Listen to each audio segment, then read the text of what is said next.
नमस्कार साथियों, जैसा आप सभी जानते हैं योगी आदित्यनाथ कड़े फैसले लेने के लिए जाने जाते हैं। बहुत ही तेज तर्रा नेता है। उन्होंने जल्द ही एक बहुत बड़ा फैसला लिया है जनसंख्या नियंत्रण कानून को लेकर के। इस वीडियो के माध्यम से आप जनसंख्या नियंत्रण कानून को समझ पाएंगे क्या क्या योगी आदित्यनाथ ने कड़े रुख अपनाए हैं। अब उत्तर प्रदेश में खैर नहीं है ज्यादा जनसंख्या वालों की। उत्तर प्रदेश के मुख्यमंत्री योगी आदित्यनाथ ने सूबे के लिए नई जनसंख्या नीति का मसौदा पेश कर दिया है। उत्तर प्रदेश में जो लोग रहते हैं उनके लिए बड़ी खबर है। उत्तर प्रदेश के राज्य विधि आयोग ने सीएम योगी के आदेश पर इस मसौदे को तैयार किया है, जिसके तहत जिन लोगों को 2 से ज्यादा बच्चे होंगे उनको कई तरह की सरकारी सुविधाएं नहीं मिल पाएंगी। बड़ी खबर यह है। साथ ही किसी तरह की सब्सिडी भी नहीं मिलेगी अगर 2 से ज्यादा बच्चे होंगे, और ऐसे लोग स्थानीय चुनाव भी नहीं लड़ पाएंगे।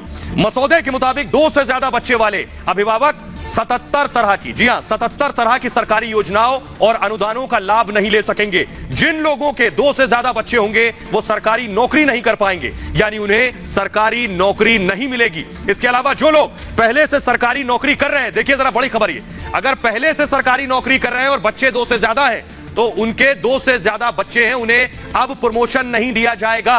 तीसरी संतान अगर पैदा करते हैं तो जनप्रतिनिधि का निर्वाचन रद्द करने का भी प्रस्ताव मसौदे में शामिल है। सरकारी कर्मचारियों के लिए प्रमोशन तक रद्द करने से लेकर नौकरी से निकाले जाने तक का प्रस्ताव किया गया है। नई जनसंख्या नीति के मसौदे के मुताबिक आपको बताएं कि उत्तर प्रदेश सरकार के उन कर्मचारियों को प्रमोशन मिलेगा जिनके 2, यानी प्रमोशन किसे मिलेगा, सुविधाएं भी हैं, 2 या उससे कम बच्चे होंगे तो सरकारी नौकरी करने वाले ऐसे कर्मचारियों को बाकायदा आवासीय योजनाओं में रियायतें मिलेंगी। घर लेंगे तो आपको बाकायदा रियायत मिलेगी। 2 संतानों की नीति अपनाने वाले सरकारी कर्मचारियों को पूरी सेवा के दौरान, जी हां पूरी सेवा के दौरान अतिरिक्त प्रमोशन भी मिल जाएगा। 2 बच्चे पैदा करने वाले ऐसे लोग जो सरकारी नौकरी में नहीं है उन्हें भी कई तरह की छूट दी जाएगी। छूट में क्या क्या शुमार है देखिए जरा। अगर आपके 2 से ज्यादा बच्चे नहीं है तो आपको हाउस टैक्स में छूट मिलेगी, आपको होम लोन में छूट मिलेगी। योगी आदित्यनाथ सरकार ने ये बड़ा एक्शन है योगी का जनसंख्या नीति के जरिए। क्या क्या फायदे मिलने वाले हैं तो सवाल ये है, आपको बताने जा रहे हैं कि आखिर इसकी जरूरत क्यों पड़ी। जल्दी से आपको दिखाते हैं आखिर उत्तर प्रदेश में जनसंख्या नीति की जरूरत क्यों आन पड़ी है। देखिए जरा जल्दी से ग्राफिक दिखाएंगे।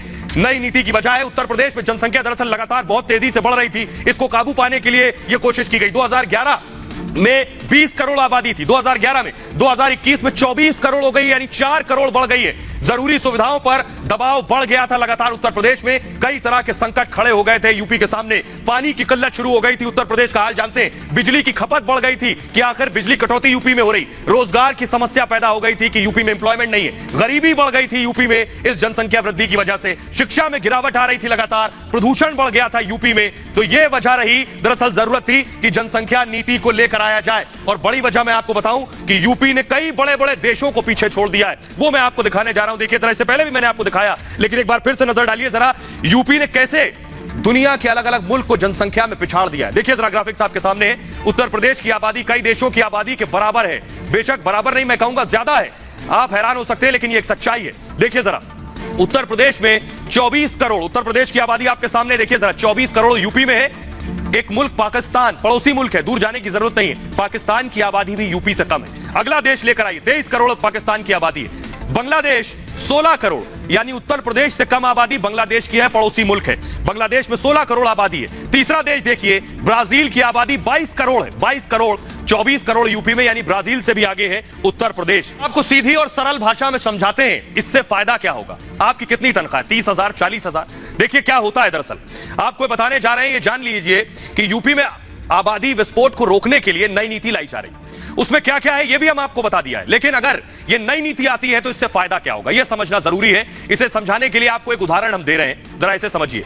मान लीजिए कि 2 लोगों का महीने का वेतन है 40,000 रुपए। 2 परिवार आपको नजर आ रहे हैं, एक मेरे दाईं तरफ और एक बाईं तरफ। अगर दोनों की तनख्वाह है महीने की 40,000 रुपए तनख्वाह है, एक परिवार में सिर्फ 1 बच्चा है, दूसरे परिवार में है 3 बच्चे। अब जरा सोचिए दोनों परिवारों में कितना फर्क आ जाता है केवल बच्चों के आधार पर। जिस परिवार में 1 बच्चा है वो उस बच्चे को अच्छा खाना दे पाएंगे अगर 40,000 तनख्वाह है, बनिस्बत मुकाबले जिस परिवार में 3 बच्चे, उनको 40,000 में 3 बच्चों का पेट भरना होगा। लाजमी है कहीं ना कहीं खाने में कुछ ना कुछ कमी रह जाएगी। ऐसे ही बात एजुकेशन की कर लीजिए, बच्चे की पढ़ाई, दोनों की तनख्वाह, दोनों परिवार की तनख्वाह 40,000 रुपए है, एक के 1 बच्चा है, एक के 3 बच्चे। ऐसे ही शिक्षा, जिसके एक बच्चा है उसे एक ही बच्चे की फीस देनी है, वो अच्छे स्कूल में दाखिला कराएगा, लेकिन जिसके 3 बच्चे हैं वो उसी 40,000 में 3 बच्चों को पढ़ाएगा। दाखिला कराने से पहले स्कूल की फीस और अपनी जेब दोनों देखेगा। नतीजा क्या होगा? औसत स्कूल में दाखिला कराना मजबूरी हो जाएगा। यानी आप बच्चे की सेहत से भी खिलवाड़ करेंगे और बच्चे की शिक्षा से भी खिलवाड़ करेंगे। अगली वजह देखिए, बच्चों का स्वास्थ्य बेहद अहम है। अब जिस परिवार के एक बच्चा है वो अपने उस एक बच्चे के स्वास्थ्य का ध्यान बेहतर तरीके से रख पाएगा जिसकी 40,000 तनख्वाह होगी और एक बच्चे की परवरिश करनी है। जिसके 2 से ज्यादा बच्चे होंगे वो उस तरह से ध्यान नहीं रख पाएगा, क्योंकि डॉक्टरों की फीस से लेकर बच्चों के टीकाकरण और अस्पताल की फीस की बात मैंने की, इसके अलावा मेडिकल स्टोर का खर्चा, मान लीजिए दवाइयों का, ये सारे इंतजाम करने होंगे जो सीधे सीधे आपकी तनख्वाह पर असर डालेंगे। आधुनिक शिक्षा की बात करिए, पेशेवर शिक्षा की बात करिए, 40,000 जो कमा रहा है तो वो जब शिक्षा देगा, पेशेवर शिक्षा, तो शिक्षा आज के दौर में काफी महंगी है लेकिन जरूरी भी है। ऐसे में जिस परिवार में एक बच्चा है वो उसे अच्छी पेशेवर शिक्षा दे सकता है। थोड़ी प्लानिंग करनी होगी बस। जिस परिवार में 2 से ज्यादा बच्चे हैं वहां उन 3 बच्चों को एक जैसी उच्च शिक्षा देना मुश्किल हो जाएगा। नतीजा ये होगा कि यहां भी औसत कॉलेज ही देखना पड़ेगा। तो यानी सीधे सीधे इसका नुकसान क्या है ये मैंने आपको बताया। अब आपको बताते हैं, जल्दी से सुनिए यूपी के लोग क्या कह रहे हैं। आबादी के लिए हंटर तो योगी ने चला दिया है। क्या यूपी के लोग इसे स्वीकार रहे हैं? क्या यूपी के लोग गुस्से में हैं या उत्तर प्रदेश के लोग खुश हैं? कह रहे हैं ये और पहले होना चाहिए था। सुनिए जरा। जनसंख्या कम होना चाहिए जी, बेहतर फैसला है। सरकार को हम लोग कोटि कोटि धन्यवाद देते हैं। हम और हमारा सिर्फ एक बच्चा है और हम लोग इसी पॉलिसी के तहत अपनी लाइफ जी रहे हैं और हम चाहेंगे कि देश में और सख्ती से ये कानून लागू हो। मेरे हिसाब से इसको बहुत पहले ही आ जाना चाहिए था और ये आ रहा है तो बहुत सही कानून है। बहुत अच्छी बात है ये जो गवर्नमेंट ने निकाला है, ये जो कानून लाने जा रही है जनसंख्या नियंत्रण के ऊपर, ये बहुत ही अच्छा है। 2 बच्चे होंगे, हर आदमी को एम्प्लॉयमेंट मिलेगा, हर आदमी अच्छे से रहेगा और इससे अच्छी कोई बात नहीं हो सकती। फैमिली को अच्छे से पालने पोसने में आसानी रहेगी, बच्चों की पढ़ाई लिखाई हर चीज़ अच्छे से हो जाएगा। तो बच्चे सही रहते हैं और क्या, इसमें लाइन नहीं लगना पड़ती है। जैसे कंट्रोल में लाइन लगी है, अस्पतालों में लाइन लगी है, इससे सीमित रहेगा, हिसाब किताब उसका बना रहेगा। कि आज की डेट में जो भी दिक्कत आ रही है वो सारी पॉपुलेशन की वजह से आ रही है। अगर करप्शन भी है कहीं तो वो पॉपुलेशन की वजह से है। तो पॉपुलेशन कंट्रोल हो जाएगी तो काफ़ी चीज़ें कंट्रोल हो जाएंगी। जो फैसिलिटीज, मिनिमम फैसिलिटी है वो लोगों को नहीं मिल पाती। गवर्नमेंट भी चाहे तो भी नहीं कर सकती क्योंकि इतना ज़्यादा पॉपुलेशन है। तो अगर हम इसको मिनिमाइज करेंगे तो अभी तो नहीं, उसका हमको जो रिजल्ट है वो आगे 10 साल 15 साल में दिखेगा। हमारा कॉन्स्टिट्यूशन प्रोवाइड करता है वी आर सेक्युलर कंट्री। यहाँ किसी विशेष जाति धर्म से देख के इसको नहीं देखना चाहिए। ये नेशनल इंटरेस्ट में बहुत जरूरी है कि पॉपुलेशन कंट्रोल, चाहे हिंदू हो चाहे मुस्लिम, कोई कम्युनिटी हो, that should be for all.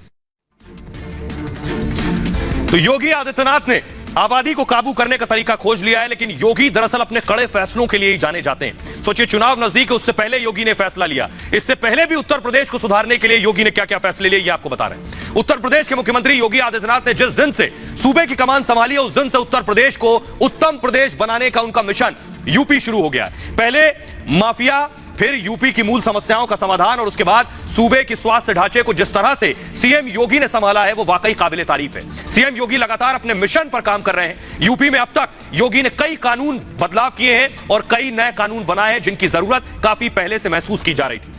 CM योगी के कार्यकाल में अब तक कौन कौन से बड़े फैसले योगी ने लिए ये मैं आपको बताने चाह रहा हूं। पहला बड़ा फैसला योगी का था लव जिहाद कानून। लव जिहाद पर लगाम लगाने के लिए योगी आदित्यनाथ कानून लाए। इसके अलावा गोवध अधिनियम योगी आदित्यनाथ लेकर आए। इसके बाद अवैध बूचड़खानों पर रोक लगाई और साथ ही साथ हिंसक भीड़ रोकने का कानून लाए।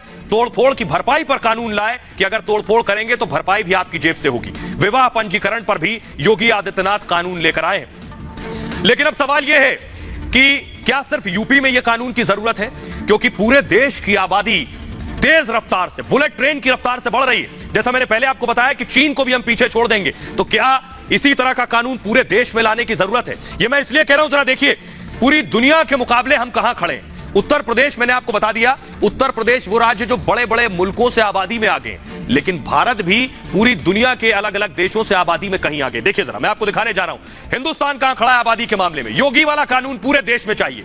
139 करोड़ आबादी भारत की है। अमेरिका देखिए 33 करोड़, कहीं मुकाबला ही नहीं है। 139 करोड़ और 33 करोड़, दूर दूर तक कोई कंपैरिजन नहीं। दूसरा देश देखिए जरा, रूस 14 करोड़ और आबादी हमारी 139 करोड़, कोई मुकाबला नहीं है। रूस हमसे 5 गुना ज्यादा बड़ा है। चीन देखिए 144 करोड़ और हम 139 करोड़, सिर्फ और सिर्फ 5 करोड़ का फर्क है। सोचिए जरा, जो चीन हमसे 3 गुना बड़ा है।